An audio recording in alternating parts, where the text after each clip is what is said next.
Okay, so here we go with our part 3 of this rhythm guitar lesson. We're going to be doing triplets, and a triplet is where we cram 3/8 notes into the space of one beat. The last lesson was about eighth notes, and an eighth note is half of a beat in the meter that we're dealing with. So we're thinking, if I get our metronome going, which is at 60 beats a minute, the eighth notes from last time were 1 and 2 and 3 and 4. So I can play 1 and 2 and 3 and 4, and those are eighth notes. I'm basically dividing the beat in half. Right, now the triplet, we're going to cram 3 beats in there, so it's almost like an average. 1 triplet, 2 triplet, right? So I've got the 3 parts of the beat. 1, trip is the middle part, and then let is the third note inside that beat.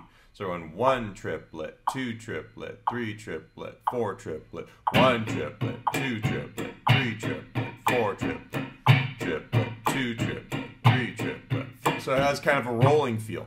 Now the deal with the triplet here is that on the first beat we're going down, up, down, and on the second beat we're going up, down, up.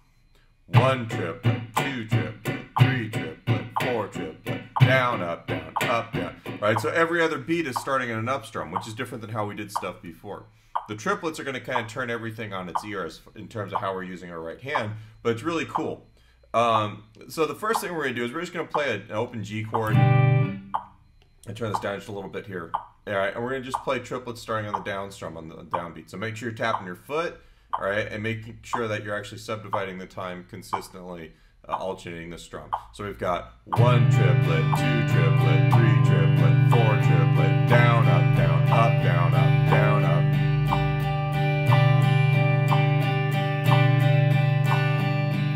All right, so that's the basic feel.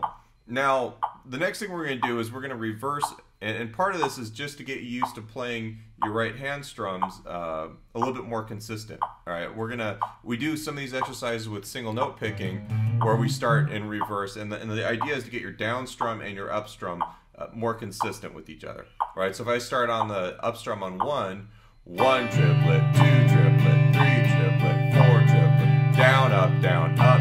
I'm sorry. I'm playing it right. Up, down, up, down, up, up, down, up. And for the sake of what we're doing, just as dead even as you can make it. Right? We just want to feel where those groups of 3 are within the beat, because we're dividing the beat up into threes, and just make sure that we have it nice and consistent. There's not too many strums, like songs where you can be strumming this way. If we're playing in like 6/8 or something like that, you know, you'll be doing a double to it. Like that sort of thing. For what we're doing right now, the next thing is taking our reverse strum and doing it with a little bit more of a funk kind of deal. So we're going to play an E9 chord, second finger on the E, 7th fret, 5th string, first finger on the 6th fret, 4th string, and then your third finger is going to be barring all 3 strings, 1st, 2nd, and 3rd at the 7th fret. Once again, all the written part of this is on my website, if you're not seeing this on my website, which is listed here on the video. All right, so the first thing we're going to do is we're going to take and we're going to mute the strings. We're going to hold this chord, but we're going to release it enough that it just makes a muting sound. Go 1 triplet, 2 triplet, 3 triplet. And just try and get that nice and even with the metronome. Now what we can do, 1 triplet, 2 triplet, 3 triplet, and all I'm doing is I'm squeezing the chord to allow the notes to sound, but we're trying to actually just control the instrument. We don't want to hear any open strings that don't belong there, so my thumb is over the top of the fretboard, my middle finger can kind of touch the 6th string. We don't want to hear that. I'm always talking about a funk guitar by Ross Bolton book. It's one of my favorite books to teach the right and left hand mechanics for playing funk guitar, but it works for any style of music. It's a really good one to use. But this is an example of one of the things that he teaches in that book. For what we're doing though, the next thing is the idea where we're gonna we're actually take our reverse triplet deal here, all right, and we're going to accent 2 and 4. So it's gonna be kind of like a funk thing, like a James Brown tune. All right, we're gonna go up, down, up, down. 1 triplet, 2 triplet, 3 triplet, 4. And the idea is that we're strumming down on the backbeat. Like if you listen to like a drum groove, 2 and 4, 1, 2, 3, 4, right? That beats 2 and 4, that's the snare drum. And for a lot of the funk styles, we're actually, we're paying close attention to what the snare drum is doing. Because we have a tendency to strum down a little bit harder, and strumming down gets the bass strings, it gives us a little bit more emphasis. We're going to use that for the backbeat, so we're going to strum the triplets backwards. Up, down, up. You can kind of lay into that backbeat a little bit more. There's actually an accent mark in the written notation for this lesson. And now the next variation on this,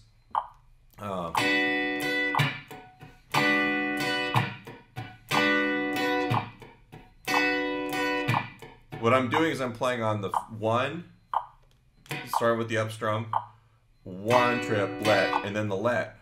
All right, so we've got, and then on beat 2, we're doing the accent even though we're muting, and that gives us our backbeat. So this is going to fit in the pocket of a drum groove pretty well. But the idea here is that you want to try and make sure that you're accenting where the drummer would be playing harder on that backbeat. So we have 1 triplet, 2 triplet.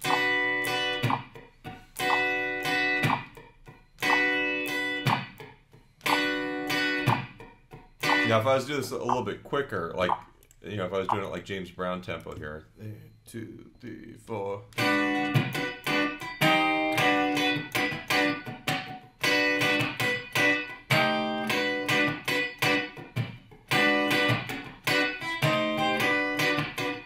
So you can kind of hear where the pocket is in that, just the whole thing, whether I'm strumming this consistently and I'm also putting that accent in, that's what actually makes it feel more like the groove for that song. Now, the last thing we're going to do with the triplets here is we're going to talk about what makes a shuffle or a swing eighth note, right? Whenever you're playing like any kind of swing feel, like if you're playing, like a swing deal or a shuffle. All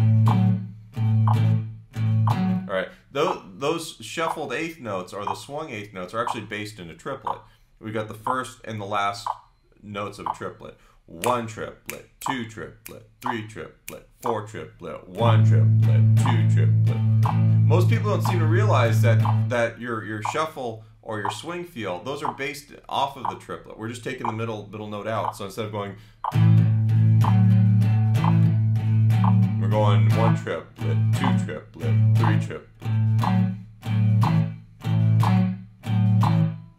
And if you're always feeling ba da da ba da da da da da da da da da da da da, if you always got that triplet feel through there, your swing is going to be a lot more consistent. Now, when I'm actually playing on stage, I'm not thinking 1 triplet, 2 triplet, 3 triplet, 4 triplet while I'm playing. But in order to get to the point where I've got the memory of how it feels to do this right, to build the muscle memory of a good swing feel. I practice this a lot, where I'm aware of where that triplet is. And when I get students in our performance classes here feeling that way, suddenly their triplet makes sense. It's not just long, short, long, short, long, short, long, short, where it doesn't swing and it doesn't have any kind of internal subdivision, like when we're doing the 16th notes and the 8th notes, but it actually has that kind of internal structure which keeps it consistent and feeling good. Right. So that's just a little bit about triplets for rhythm guitar. There's a whole lot of stuff we could cover with this, but I wanted to try and get just a couple of things set up for you so that when we actually do the lesson with the drum set, where we're actually building our parts off of what the drummer's playing, you actually have the mechanics to play each of these feels.